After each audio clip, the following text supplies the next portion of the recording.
can that be? As an 80s child, this Pride Rock moment is seared into my memory. It's the scene that made every scene before it worth it, the payoff we'd been waiting for. We all love redemption arcs and comeback stories, so much we'll sit in dark cinemas or in front of our TVs for hours just to watch anyone find their way back. In my last video, we dug a tunnel under our collective obsession with fresh restarts and some of the brands that fuel our New Year resolution. Today, we'll pull back the curtain on 3 brands that managed to turn around the car heading to their unavoidable fall or just plain stagnancy. By the end of this video, we'll attempt to answer 3 deceptively simple questions. 1. How does a 110-year-old Worksite thermos become 2023's ether? 2. How does a doll designed in 1959 pop up in feminist conversations 60 years later? 3.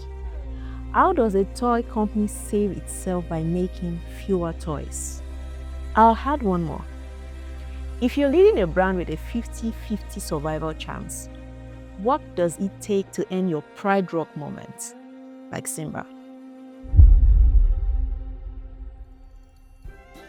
Let's start with the brand that needed to take itself apart piece by piece.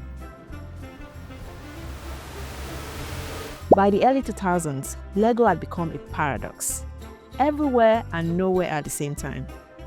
Sure, kids still recognize the bricks, their parents had boxes in their attics, but behind the scenes, the company has spread itself too thin, with theme parks, video games, clothing lines, and a dizzying catalog of sets that even Lego couldn't keep track of. The result? Nearly 800 million in debt and a staggering 30% drop in sales in 2003. Enter 35-year-old Jürgen V. Nordstop, a former McKinsey analyst who became Lego CEO in 2004. He was face to face with one brutal fact. Maybe Lego was the problem. Yes. Innovation had stalled, costs were spiraling, the supply chain was a maze, competition was tough. Jürgen knew he had one job: stop the bleeding. And that's exactly what he did. He sold a 70% stake in the theme parks, slashed the number of unique Lego pieces by nearly half, laid off significant workforce, shut down entire divisions, and then rebuilt the system that finally showed which products were making money. Lego, the company losing $1 million in 2003, overtook Mattel as the world's biggest toy maker in 2014. And yes, they had help. It was customer nostalgia, blockbuster IP partnerships, the Lego movie, and a passionate adult fan community that amplified the comeback. What did the Legos turnaround show us? Operational clarity was the price of Lego's survival. By simplifying their product line, they restored the margins and focus needed to eventually scale into the complex licensed sets and films we see today. So, if Lego looked inward, let's move on to a brand whose turnaround happened because someone else looked at it differently.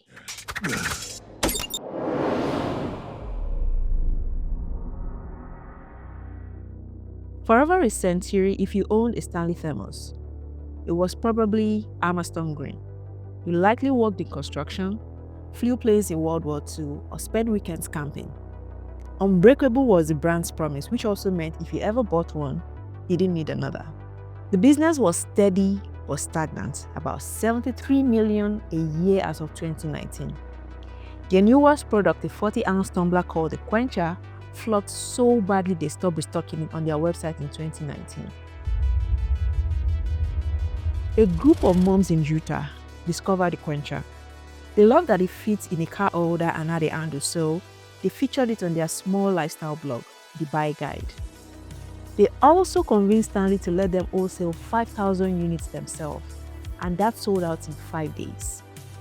There began a quiet shift from job site or camping thermos to everyday lifestyle objects, and that timing collided with new leadership.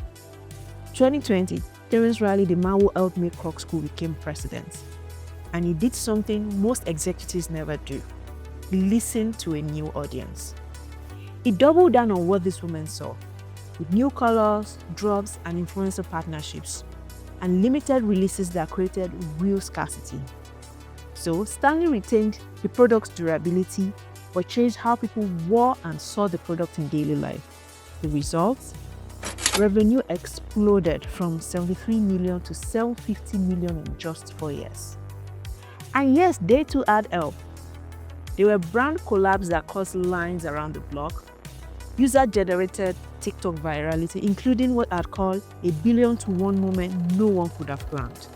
In November 2023, a woman's car burned down, but as Stanley Cup survived with eyes still inside, that video exploded.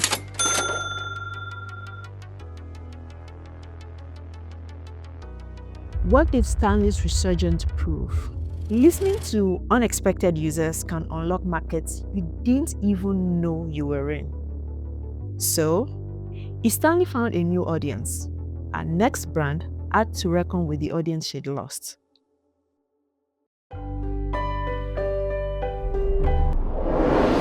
By 2014, Barbie was the doll at the bottom of the toy chest.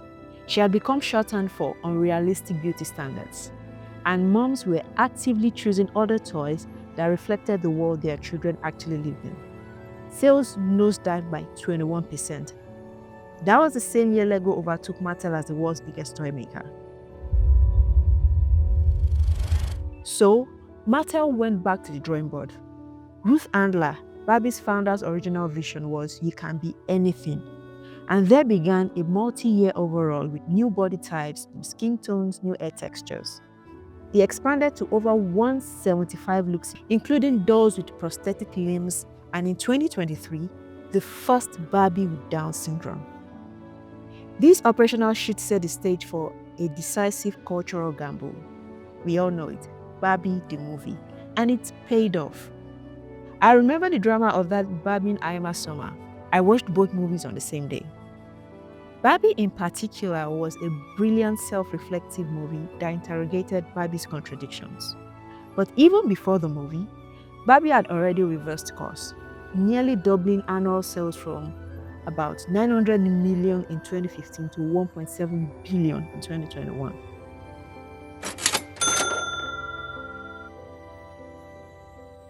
What did Barbie's turnaround prove?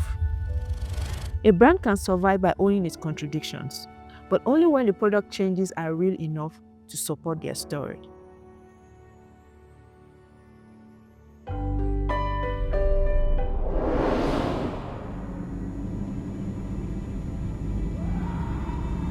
Iron Man isn't even my favorite Marvel character, but you see, this scene, him in that cave, hammering metal with nothing but desperation and a deadline, is one of the clearest pictures of what a real comeback looks like. Essentially stripping away everything that no longer served him so he could create something that might actually save his life. A brand's rebirth, I find, is never just one bold move. It's often a string of unglamorous, unpopular corrections colliding with a frankly terrifying amount of luck. And behind all of it is the human cost. The layoffs, the reshuffled teams, the loyal customers who mourn the version of the brand they grew up with. 4 instrumental variables in the successful turnaround for Lego, Stanley, and Barbie is 1. Leadership resets, because new leaders create permission to change. Product correction, simplifying restores focus and margins. Cultural reframing, a new or revamped story unlocks audiences, but only if the product itself actually delivers on that story. And finally, you've got community, the power of community and co-creation. Inviting users in creates evangelists and high expectations. Lego connected with their adult fans. Stanley's rise was sparked by women who championed the quencher, and Barbie's evolution was shaped by parents and fans who wanted to see themselves in the dolls. However, it's important to note that for every Lego, Barbie, or Stanley, there's also a Kodak, a BlackBerry, or a Toys R Us. some of the brands that couldn't quite make the turn or missed the moment entirely. So, when a brand, especially a well-loved one, is successful in the climb back to Pride Rock, knowing how incredibly hard this can be, I think it serves as a giant mirror for us all. Hope to see you in the next video. Please subscribe if you haven't and share this with your friends. Thanks for watching. Bye.